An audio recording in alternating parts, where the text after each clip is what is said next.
Bismillahirrahmanirrahim. Alhamdulillahi Rabbil Alamin. Wassalatu wassalamu ala asyrafil anbiya'i wal mursalin. Nabiyina Muhammadin wa ala alihi wa sahbihi ajma'in. Assalamualaikum warahmatullahi wabarakatuh.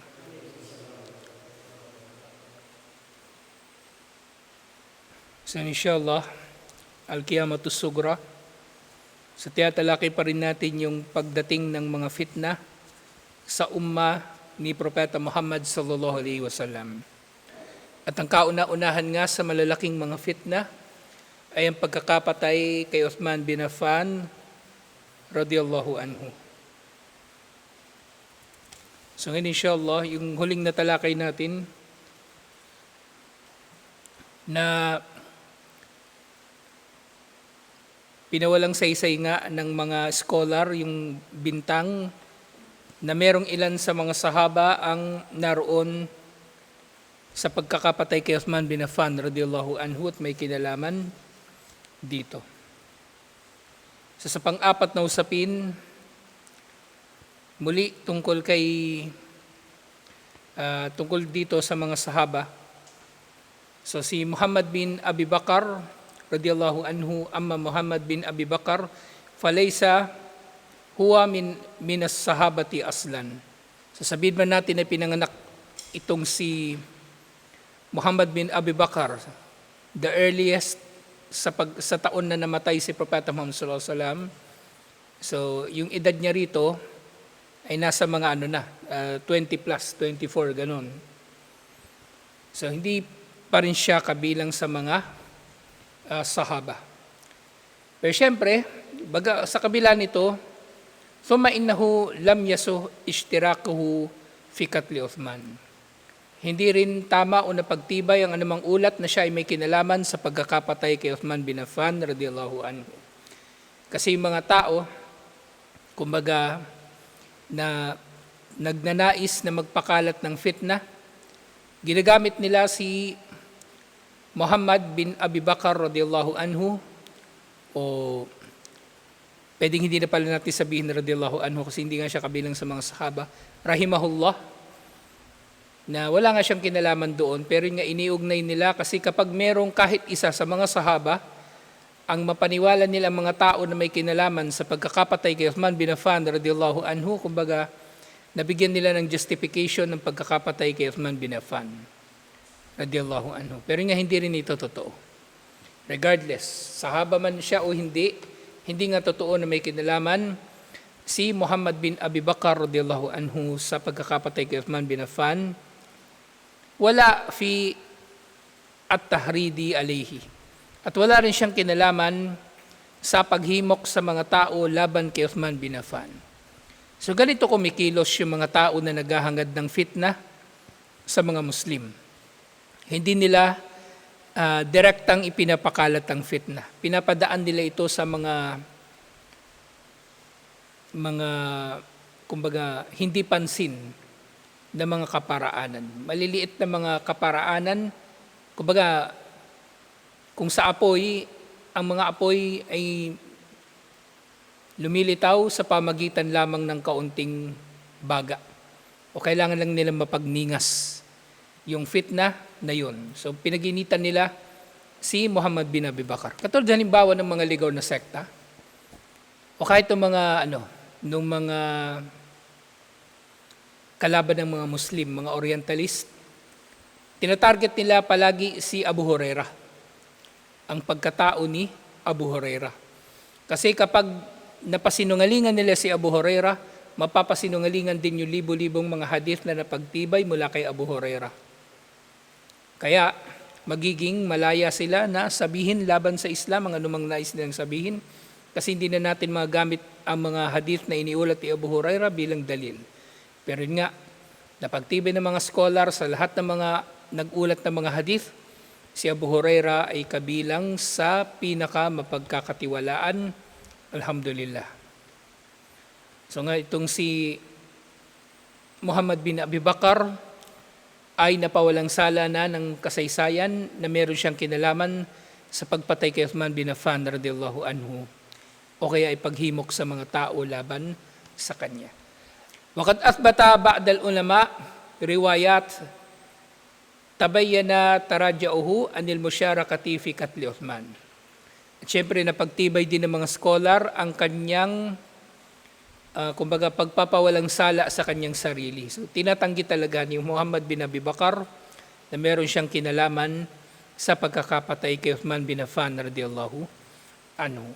Na syempre unang titingnan din natin dito sa krimen, so meron tinatawag na crime triangle. Merong tatlong elemento, merong tatlong ingredient na nangyayari ang krimen sa pamagitan ng tatlo na ito, dapat kumpleto. Unang-una yung motibo, pangalawa yung kakayanan ng kriminal, at pangatlo yung oportunidad ng kriminal. Okay? So dito, walang motibo. Si Abu Bakar o si Muhammad bin Abi Bakar na gagawin niya ito. Anong motibo? Anong mapapala niya kung mapapatay si Uthman? Wala. Pangalawa, kakayanan. So si Muhammad bin Abi Bakar, katulad na mababanggit natin maya-maya, hindi siya kabilang sa mga maimpluwensyang sahaba. O hindi rin siya kabilang sa mga pinuno ng mga, kung sahaba man siya, hindi nga siya kilala eh. Pinanganak siya, buhay pa si Propeta Muhammad sallallahu alaihi wasallam, pero hindi niya talaga nakasama si Propeta Muhammad sallallahu alaihi wasallam. Wala siyang kakayanan. At pagkakataon na mapatay si Uthman bin Affan radiyallahu anhu, so masabi natin na wala na rin siya sa eksena sa panahon na ito. Sinabi ni Sheikhul Islam Ibn Taymiyyah rahimahullah, laysa lahu sahbatu wala sabikatu wala fadila. Laysa lahu suhbatun wala sabikatun wala fadila. Si Muhammad bin Abu Bakar, hindi siya sahaba, wala siyang taglay na anumang katangian na magiging kabilang siya sa mga sahaba. At hindi rin siya pangunahin sa mga sahaba, at hindi siya kabilang sa mga nangunguna nga sa mga sahaba. O kahit hindi sahaba, kahit sa mga tabi'in, hindi siya kabilang doon. Fahuwa laysa minas sahaba, hindi nga siya kabilang sa mga sahaba. La minal muhajirina walal ansar, hindi siya kabilang sa mga muhajirin o sa ansar. Walaysa huwa ma'dudan min a'yanil ulama wassalihin alladhina fi tabaqatihi. At hindi siya kabilang doon sa mga nakikilala bilang alim o kabilang sa matutuwid sa kanyang henerasyon, yung henerasyon ng mga tabi'in. Hindi siya kabilang doon. At hindi sinabi ni Sheikhul Islam Ibn Taymiyyah rahimahullah, wa amma Muhammad bin Abi Bakar falaysa lahu dhikrun fil kutubi al-mu'tamida fil hadithi wal fiqh. At wala rin siyang anumang pagkakabanggit sa kanya sa anumang hadith o anumang aklat ng fiqh. Kumbaga wala talaga siya. Kahit sa mga ruwat o sa sanad ng mga hadith, wala siya doon. Hindi siya kilala. So maaring yun nga, iniugnay na lang siya talaga dito kasi anak siya ni Abu Bakar Siddiq radiyallahu anhu, pero wala siyang anumang kinalaman sa mga nangyayari sa Islam halos. Kumbaga, yun nga, kasi nga yung mga tao na naghahanap ng fitna, naghahanap yan sila palagi nung yung tinatawag nilang weakest link. Kung sino yung pwede nilang magagamit para mapagningas ang fitna. Bawa sa isang community, halimbawa, may mga nagpaplano rito na pinsalain ng mga ang Muslim community, ang Al-Hijra, halimbawa, gagawa sila ng paraan na yung pinakamahina rito, kumbaga, yun yung gagamitin nila laban sa atin. Laban kay Manong, hanap sila rito. Sino ba rito sa Al-Hijra yung may sama ng loob kay Manong? Yun ang kakaibiganin nila. O kaya gagawin nilang close sa kanila. Bibigyan nila ng mga pabor para yung tao na yun, mararamdaman niya lalo na pinababayaan siya rito, samantalang VIP treatment siya doon sa iba. So maaaring ganun yung gang. Hindi ko sinasabing may ganun, pero halimbawa lang, kung merong ganun, halimbawa ako, nagpaplano ko ng laban kay Manong, ganun ang gagawin ko. Kasi dati rin ako masamang tao. Kaya basang-basa ko yung mga kilos ng mga tao rito . yung weakest link nga na tinatawag. At karugtong sinabi dito, ayun pala, yung sinabi ni Sheikhul Islam Ibn Taymiyyah, naiulat ito doon sa kanyang Minhajus Sunnah an-Nabawiyah. Iniulat ito doon. At gayon din nababanggit ni Ibn Kathir rahimahullah, wa yurwa anna Muhammad bin Abi Bakar ta'anahu bi masyakasi fi udunihi hatta dakhalat fi halkihi. Meron daw mga ulat noon na sinaksak daw ni Muhammad, yung partisipasyon ni Muhammad bin Abi Bakar. Ang naging partisipasyon daw niya sa pagkakapatay kay Uthman, parang pinapalabas pa, siya mismo ang nakapatay kay Uthman. Kasi sinaksak daw niya si Uthman at pumasok ito sa tenga ni Uthman bin Affan at dumiretso sa kanyang lalamunan. Yun yung mga ulat tungkol sa ginawa niya kay Uthman bin Affan radiyallahu anhu. Pero siyempre, wasahi, ang tama, annalladhi fa'ala dhalika gayruhu. Ang tama rito, ibang tao ang gumawa nito. Isa yun sa mga injury ni Uthman bin Affan, nang natagpuan nila si Uthman bin Affan, kumbaga, o naiulat sa nangyari kay Uthman bin Affan. Wa annahu istaha wa raja'a hina qala lahu Uthman, laqad akhadta bilahyatin kana abuka yukrimaha. Fatatammama bin dhalika wa gutiya wa gata wajhahu. Wa raja'a wa hajaza dunahu falam yufid. Wa kana amrullahi kadran maqdura wa kana dhalika fil kitabil mastura. Yun yung sinabi ni Ibn Kathir doon sa kanyang Al-Bidayah wan Nihaya. Na yung sinasabi dito ni Ibn Kathir rahimahullah, na hindi si Muhammad bin Abu Bakar ang sumaksak. Na kumbaga, mayroong mga kwento-kwento pa nga nun, na kumbaga sinaksak daw ni Muhammad bin Abi Bakar si Uthman. May sinabi sa kanya si Uthman na nakonsensya daw siya. So sabi na sa kanya ni Uthman, bakit mo ko hinihila sa aking balbas na pinararangalan ng iyong ama? Tinutukoy niya si Abu Bakar. Si Abu Bakar Siddiq radhiyallahu anhu, pinararangalan daw yung balbas ni Uthman. Bakit daw siya hinihila sa pamamagitan ng kanyang balbas upang saksakin siya? Pero wala kang katotohanan sa kwento na ito. So ganito yung mga mapagkalat ng fitna. Palagi ang kanilang target yung emosyon ng tao. Di ba? Panin kung wala kang alam sa kasaysayan at meron kang sama ng loob din kay Uthman o sa ibang mga tao, sino man, madadala ka talaga ng ganitong mga kwento. Kaya nga may yung Shia, paano ba lumalaganap ang Shia? Ang pangunahin nilang narrative palagi, yung Karbala, ang pagkakapatay kay Al-Hussein. Kasi emosyon ang tinatamaan kapag napag-uusapan ng Karbala.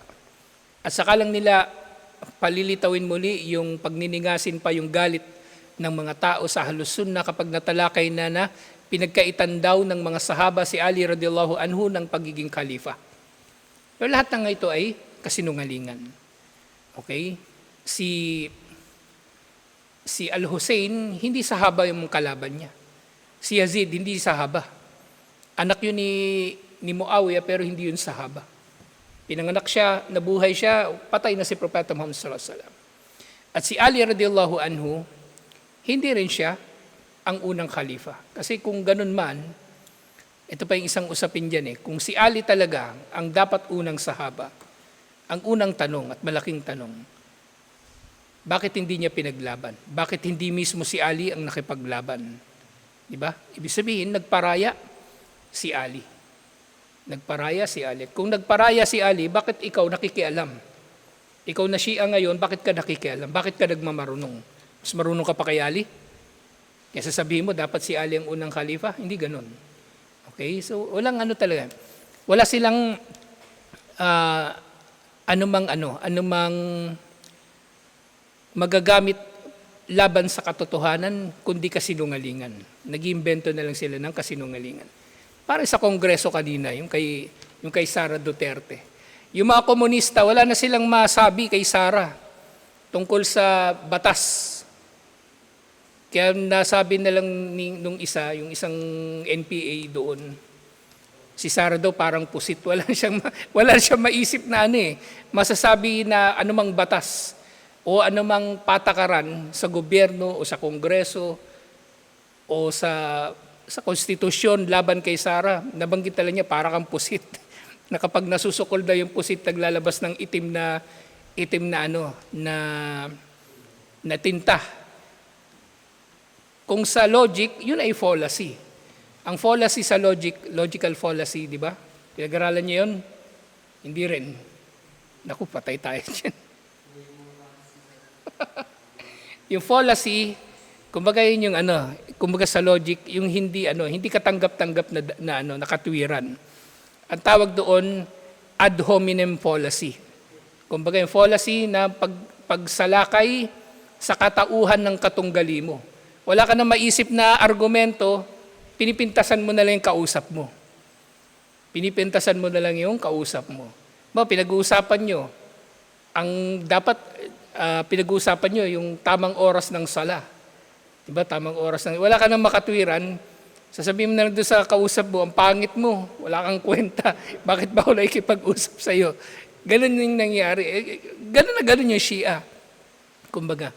Kaya nga lahat ng ginagawa ng Shia, tingnan nyo, lahat ng mga nila, mahusay sila magdrama Lahat ng gawin nila, drama. Diba? Karbala, taon-taon, drama. O ngayon, nangyari sa Palestine, drama. Drone strike daw nila, buburahin daw nila sa mapa yung Palestine. Quitis lang naman yung pinalipad nila. Wala ngang namatay. Tapos sabi nila, nung napatay si Haniyeh doon sa Tehran, sabi nila, gigirahin daw nila yung Israel. Wala naman nangyari. Puro palabas, puro kwento, puro pagbabanta. Pero wala silang ginawa, puro sila drama. Kasi emosyon yung pinaglalaroan nila sa mga tao. Ganyan na ganyan yung mga yung nagpapakalat ng fitna. Kaya uli sa di ba may intelligence? Meron tinatawag na counterintelligence. At ang isang trabaho ng counterintelligence, ma-recognize yung propaganda ng kalaban. At paano mo yun? Paano mo mamimitigate yung epekto nung propaganda ng kalaban? Trabaho rin yan ng intelligence actually. Na yung pag-mitigate dun sa epekto ng propaganda, syempre, counter-propaganda rin. Magka-counter ka rin. Kaya nga dito, kung bakit tayo nagpapalalim dito sa usapin ng pagkakapatay kay Uthman, kasi may kinalaman din dito yung maraming mga bagay na nangyayari ngayon. Unang-una yung pagkalat ng mga terorista. At syempre, matatalakay din natin dito yung tungkol sa mga Shia. So ako, on my end, gumagawa ko ng aking counter-propaganda doon sa kanilang propaganda na inshallah, tatalab naman sa inyo. Maintindihan naman ninyo, inshallah. Kasi matindi ang propaganda ngayon ng mga Shia. Lalong-lalo na pinapalabas nila na sila na lang ang nagmamalasakit sa Palestine. Yun ang nila ngayon, inaangkin nila ngayon At lahat ng gera ngayon sa Middle East, actually, sila ang involved, ang Iran. Yung gera sa Yemen, since 2015 may civil war doon, Iran ang nasa likod ng mga Houthi, yung mga Houthi Shia. Ngayon, ginigera na naman ng Israel, yung Lebanon, Iran ang nasa likod ng Hezbollah. Yung Hamas, yung pumatay sila ng mga civilian noong October, yun ay sa pag-uudyok pa rin ng Iran. Kaya nga mag-best friend yung yung Hamas tsaka yung Iran. Kaya wala rin akong tiwala sa Iran wala akong tiwala rin sa Hamas mula nung una pang panahon. Sila yung nagpapaan. Meron pang may napanood akong YouTube video. Si ano ba pangalan nun? Basta dati, ang pakilala niya dati siyang CIA daw. Sabi niya, ang World War III matagal nang nangyayari. 10 taon nang nakaraan. Matagal nang nagsimula. 10 years ago, sabi niya, nagsimula ng World War III. 10 years ago pa, sabi niya. Lahat ng mga nangyayari ngayon na yung puro mga gera ngayon, actually, kung titingnan natin, puro proxy wars Proxy. Ibig sabihin ng proxy, Ano ba ibig sabihin ng proxy? Kahalili. Kumbaga lahat ng mga naggigera ngayon, nasa likod nito lagi yung Amerika at yung mga kalaban niya. Tingnan nyo ngayon, di ba, kunwari, Russia at Ukraine naggigera. Kanino bang sandata yung ginagamit ng Ukraine? Sa US din. At kanino bang drone yung ginagamit ng Russia? Sa Iran pa rin. So mula nung 10 years ago, sabi niya, nabuo na yung, kumbaga, yung panibagong kasi dati nang may di ba, may allied powers, may allied nations dati pa. So merong bagong nabuong axis ng nakalaban ng US. Nandun pa rin ang Russia, China naroon, Iran, at ang North Korea. So matagal nang may World War III, sabi niya. Pero yun nga lang, hindi pa harap-harapan kasi lumaki na yung battle space, hindi na lang ito sa Kung dati battlefield ang tawag, ang lugar kung saan naghaharap yung mga tao para maggera. Hindi na battlefield ngayon ang tawag, battle space. Kasi kasama na sa digmaan ang ekonomiya, pati cyber, internet. Pati internet. May gera din doon na nangyayari. So na ngayon? Kumbaga, komplikado na ngayon, hindi na katulad ng nung mga gera noong unang panahon. So ngayon, itong mga ganitong usapin, dapat aware tayo dito. Kasi yung mga kalaban, aware din sila rito. At ginagamit nila ang lahat ng ito sa kanilang advantage. So dapat hindi tayo magpapaloko sa kalaban. Kumbaga, nababasa natin dapat palagi yung kanilang ginagawa. So itong itong sinabi ni ito ni Ibn Kathir, so karagdagan dito, so hindi nga totoo yung mga kwento-kwento na yun. Yung hindi laraw ni Muhammad bin Abi Bakar yung balbas ni Uthman. Sabi ni Uthman, bakit mo ko inihila sa aking balbas? Yung balbas ko na pinararangalan ng tatay mo na si Abu Bakar. So, hindi ito tama. Ito ay walang katotohanan.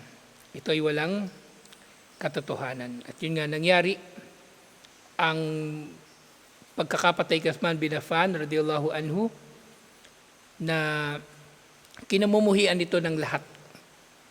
At pati si Muhammad bin Abu Bakar, kinamumuhian din niya ang nangyari na ito na ibinibintang sa kanya. So yun nga, sabi pa nga ni Ibn Kathir, isumpa nawa ni Allah kung sino man ang may kagagawan yun. Kasi yung saksak kay Uthman, yung sinasabi nilang maitim na tao na nakapatay sa kanya, hindi nila alam din kung ano yung pangalan niya. Hindi nila siya kilala. Hindi nga nila matiyak kung Muslim ba talaga yun. Kasi halo-halo na yung tao nun. Meron ng Shia, meron ng Munafik, merong Kawarij, kung ano-ano pa. Baka may kuffar pa dun. So sumunod na nababanggit doon sa pagkakapatay kay Uthman bin Affan radhiyallahu anhu. Dahil nga, nung nasabi raw ni Uthman bin Affan radhiyallahu anhu kay Muhammad bin Abi Bakar ang tungkol doon sa balbas niya, napahiya daw si Muhammad bin Abu Bakar, tinakpan daw niya yung kanyang mukha at umalis na lang. At umalis na. Dahil nga natupad na ang itinakda ni Allah. Sumunod na nababanggit tungkol doon kay Muhammad bin Abi Bakar. So sinabi ito ni Muhammad bin Abdullah Gaban As-Subuhi. Isa siyang historian. So sinabi ni Sheikh As-Subhi, Muhammad bin Abi Bakar lam yashtarik fi tahridi ala qatli Uthman radhiyallahu anhu. Walang kinalaman si Muhammad bin Abi Bakar sa paghimok sa mga tao sa pagpatay kay Uthman radhiyallahu anhu. Wala fi qatlihi, at lalong-lalong wala siyang kinalaman sa pagkakapatay sa kanya. Wa kullu ma ruwiya fi ittihamihi bidalika batilun la sihhata lahu. Anumang bintang kay Muhammad bin Abi Bakar ng anumang kinalaman sa pagkakapatay kay Uthman bin Affan ay batil, mali, at la sihhata lahu, walang anumang tama sa mga ulat na ito. So ito ay nababanggit doon sa kanyang aklat. Fitnatu Maqtali Uthman bin Affan radiyallahu anhu. Ang fitna ng pagkakapatay kay Uthman bin Affan radiyallahu anhu. So walang ito, walang katotohanan na mga ulat na ibinibintang kay Muhammad bin Abi Bakar radiyallahu anhu. So yung iba pang mga ulat inshallah tutuloy pa natin next week inshallah, kasi itong nito mahaba-haba pa itong pagtalakay dito, kasi napaka komplikado na usapin. Nakakainis nga nakakainis ito na talakayin, kasi pagkatapos nito marami pang mas matitindi na nangyari. Yung nga, nagpatayan na yung mga sahaba, sina Muawiyah at si Ali, at dalawa yung naging malaking labanan sa panahon na yon na matatalakay din natin inshallah.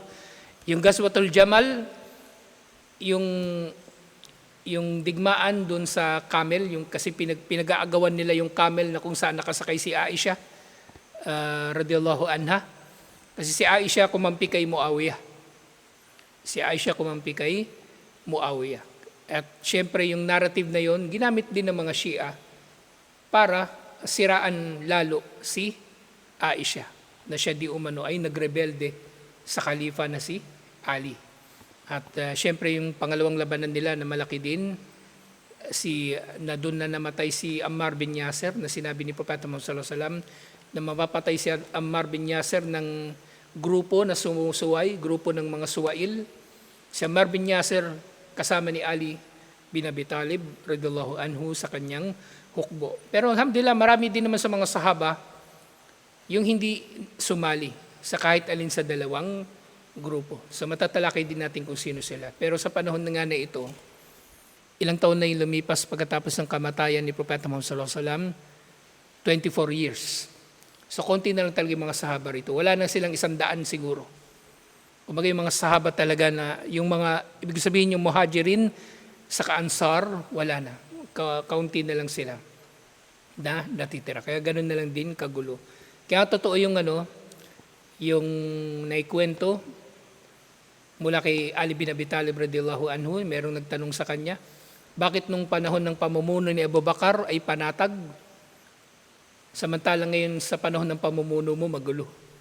At ang naging sabi ni Ali bin Abi Talib, panatag ang pamumuno ni Abu Bakar dahil ang mga tagasunod niya ay mga katulad ko. At magulo ngayon sa pamumuno ko dahil ang mga tagasunod ko ngayon ay katulad mo. So ultimately, malaki pa rin ang kinalaman ng mga tagasunod sa pagiging panatag ng isang pamunuan. Hindi lahat pwedeng isisi sa pinuno.